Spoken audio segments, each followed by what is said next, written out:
Homie, I don't have nothing. Yeah, you got something. Why you tripping, Debo? Shut up, fuck, I knock your ass. What's up? What's happening? You already know who it is and what it is. It's your boy Q Walker, aka Nephew Q, host of the world's most dangerous sports show, Beyond the Game, here to continue giving you another episode of my Buccaneer breakdown for No Place for Bias. But before I get into all of that, I need everybody to like, share, and subscribe to the YouTube channel, KY Beyond the Game, or subscribe to the podcast on all major podcast streaming platforms. Now, let's get into this week 3 matchup against the Packers, man. As y'all seen, for the people who are watching on YouTube right now, you've seen the clip, the intro clip that my guy Reginald Brown put together for me. I don't know if I want to say he put it together for me, but you know, he's a big Packers fan. If you watched last week's episode, we shouted him out because we knew we had a matchup against them. But man, Packers fans, especially Reginald Brown, have been on my head the last 2 days as the Green Bay Packers beat the Tampa Bay Buccaneers 14-12 in yesterday's matchup. So let's talk about this game really quick that I'm really not interested to talk. But you know what? I don't even blame Reginald Brown, because you know what? He's just being a Packers fan doing what Packers fans do. You know who I blame? I blame Isaiah Ike Byrne. Yeah, Ike, I'm blaming you, and I'm blaming the rest of Tampa Bay Buccaneers too in the Beyond the Game group page, but I'm going to get to that in a second. I blame you, Ike.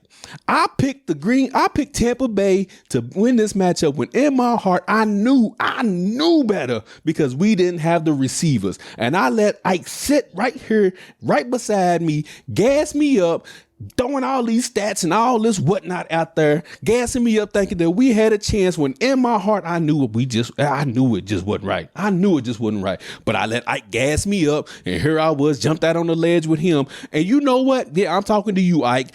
He's a Tampa Bay Buccaneer. You can go back, look at the last episode. And you know what?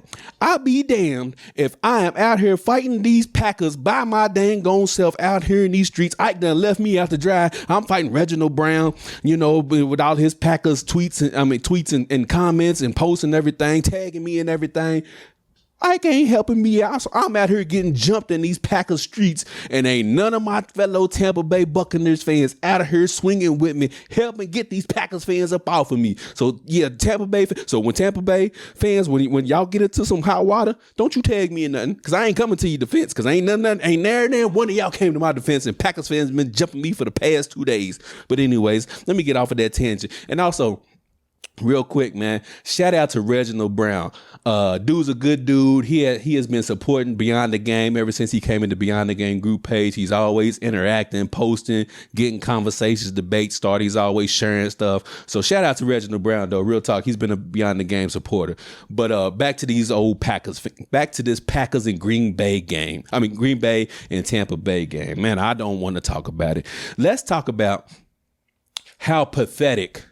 First of all, let's give credit to the Green Bay Packers. They won the game 14-12. And to recap the game, Green Bay came out, punched us in the mouth, got 2 quick touchdowns. Todd Bowles was blitzing the heck out of Aaron Rodgers till Aaron Rodgers put up 14 quick points, and then Todd Bowles was like, yeah, maybe it's not a good idea for me to keep blitzing this guy.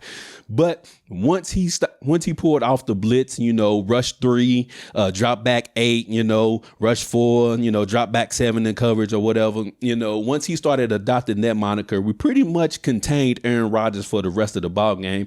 And when you hold Aaron Rodgers to only 14 points, you are supposed to win that game. You're holding Aaron Rodgers is one of the top greatest quarterbacks of all time, 5'10", wherever you rank him, he's in that conversation.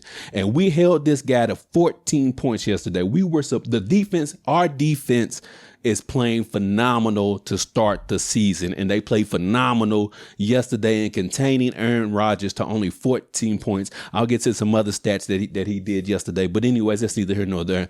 The defense played phenomenal. Let's talk about this pathetic, trash-ass offense. Buccaneers fans, I'm sorry. It is what it is. Our offense is pathetic right now. And I know people are saying, well, we didn't have Julio. We didn't have Mike Evans and Chris Godwin and blah, blah, blah, blah, blah.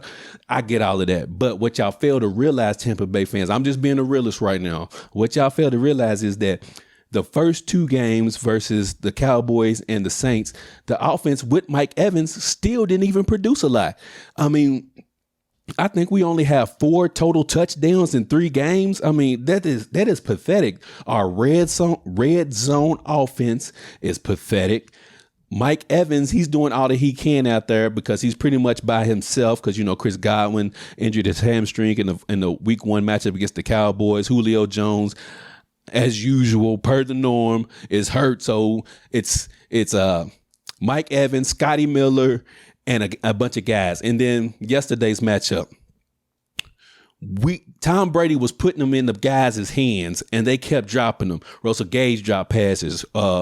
Scotty Miller dropped passes. Russell Gage dropped passes. I mean, Russell Gage had 12 catches yesterday. That's how much we needed to depend on him. Cole Beasley, who we just signed last week, suited up and caught a couple of passes for Tom Brady. So Tom Brady was struggling with wide receivers the other day. And again, I gassed me up thinking, you know what, Tom Brady has done this before. He's did more with less. And look, I know Tom Brady cannot sustain a whole season with carrying a team at his stage and age in his career. I get that.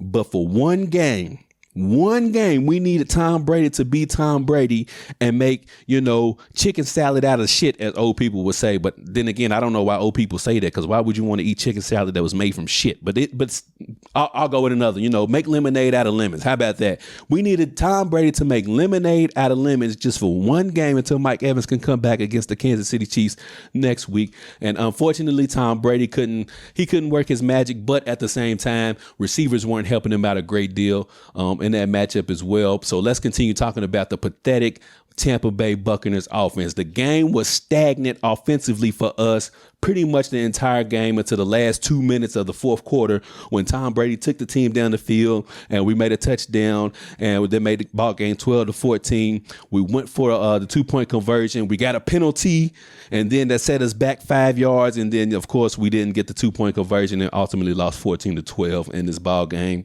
My question is, in that last 2 minutes of the ball game in the fourth quarter, Tom Brady in the offense, where was that quarters 1 through 3? Where was moving the ball at like that through? Now, I granted Green Bay's defense wasn't attacking as much in the last 2 minutes because they didn't want to give nothing deep over the top. So I get that part.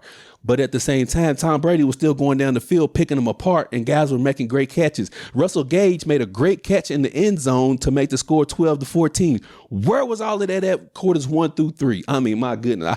I mean, this game was stressing me out because we could absolutely not move the ball. And the Tampa Bay defense, I just felt like against Aaron Rodgers, they were going to break at some point. I'm thankfully that they did not break, and they only held Aaron Rodgers to 14 points. But Tom Brady in the offense, come on, guys. Like, the defense is doing their part. Offense, you've got to do something. You've got to do something, man, because this is getting pathetic. Now, will the offense stay like this the whole entire season? No, I do not believe so. I believe the offense will get better. Tom Brady will get continuity with these guys as the season progresses. I can count on Mike Evans to be there. Julio Jones, Chris Godwin, I understand. But I feel like the offense will pick up. Now, will it be a great offense? No, but will it be a middle of the pack offense? Yes, it will be. But I don't expect it to be great, but I do expect it to be okay as the season progresses. But as of right now, offense is pathetic. It is pathetic. So, and then Todd Bowles, play calling. You got to do a little bit better on the play calling, baby. Like, we got the ball from the Packers with, I think, under 5 minutes to go in the fourth quarter. Why in the hell, Todd Bowles, would you do a trick play that put us back 3rd and 30?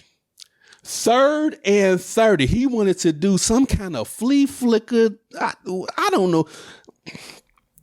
If we was on our 30, getting into the red zone territory, and you decided to run a trick play, okay, I get it. Because if you lose yards, at least you're still in field goal range. We kick a field goal, the score is 9-14. Okay, I get that. But we were on the opposite end of the field running a trick play. Green Bay sniffed it out. And it was already like 2nd and 17 at this point. And then, the trick play didn't happen and it made it 3rd and like 30. It was, I don't know what Todd Bowles and Byron Leftwich, the offensive coordinator, I don't know what they were thinking, but regardless, don't think that shit again. But anyway, so, we offense has got to get it together. Defense is playing phenomenal right now. So let's move on to the next matchup, which is against the Kansas City Chiefs, who just lost to the Indianapolis Colts the other day. They lost to the Indianapolis Colts, so they're coming off of a loss. We're coming off of a loss. So let's go into my thoughts of this next game. So the Kansas City Chiefs, offensively right now, they have the 7th best offense as they averaging 374 total yards per game. They're 6th in passing with 281 yards per game. The rushing yards, they're ranked 20th. They rush for 93 yards per game, but they score a lot. They ranked 4th in the NFL as of right now with 29 points per game. Now, the Kansas City defense, it's kind of middle of the road, but it's not great, but it's not bad. They rank 20th in passing yards. They give up 227 passing yards per game, and they give up 86 rushing yards per game, which ranks them 9th in the NFL. So, the defense is okay, but let's talk about the Tampa Bay Buccaneers on the offensive side of the ball. Like I just said, we're pretty pathetic. We rank 25th in yards per game. Total yards per game at 297 yards per game. As far as passing yards per game, we rank 21st with 211 yards per game, passing yards per game. We rank 24th in rushing with 86 yards per game and 21st in scoring at 17 points per game.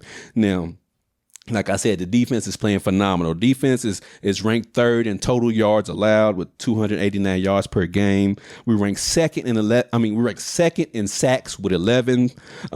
As far as passing yards per game, we rank 20th. We only give up 209 passing yards per game. And then as far as rushing, we rank 5th because we only give up 79 yards per game on the ground. Now, this is going to be a battle of styles. Kansas City's offense versus Tampa Bay's defense. Which side of the ball is going to win? I'm going to say in this matchup, peoples, we actually lose this game. I think we go into this game, we come out of this game 2-2, and then we head to Atlanta, and then I think but I'll get to that when we get to that. But for this matchup, I do think we lose this game. Man, I offensively, I just don't think we got enough to compete with the Kansas City Chiefs. Now, our defense is going to keep us in this ball game, so I do see a pretty much a low-scoring ball game because, like I said, I do see the defense keeping us in this ball game. But can the offense do enough to help out the defense to where we can play where either we're in the lead or we're playing and the matchup is close and the offense is pretty okay and the defense is going to bring us on home. Now, this is it's a home game for us, so we got the home field advantage. But I still don't think that's going to be enough. Home field is not going to help us out. Mike Evans will return back, but I know people are like, "Oh, we got Mike Evans, so Julio Jones is still probably a game time decision." But like I mentioned earlier, even with Mike Evans, the offense was still stagnant the first 3 games of the season the first 2 games versus the Cowboys and the Saints. So it's not like Mike Evans comes and our offense just, catapults and we own. It still was stagnant even with Mike Evans out there. So anyways, I honestly don't think we have enough firepower to compete with Kansas City. So in this matchup, I do like Kansas City coming away with the victory somewhere around like 24-17, and we take our second L of the season, and we go to 2-2. I hope I'm wrong. But I'm just being a realist right now, and I do think we take the L against Kansas City, even though it's a home game for us. I just think offensively we will not have enough to compete with the Kansas City Chiefs. Now, we've played them twice. Tom Brady's we played him twice since Tom Brady's been there. Tom Brady's first season with the Bucs.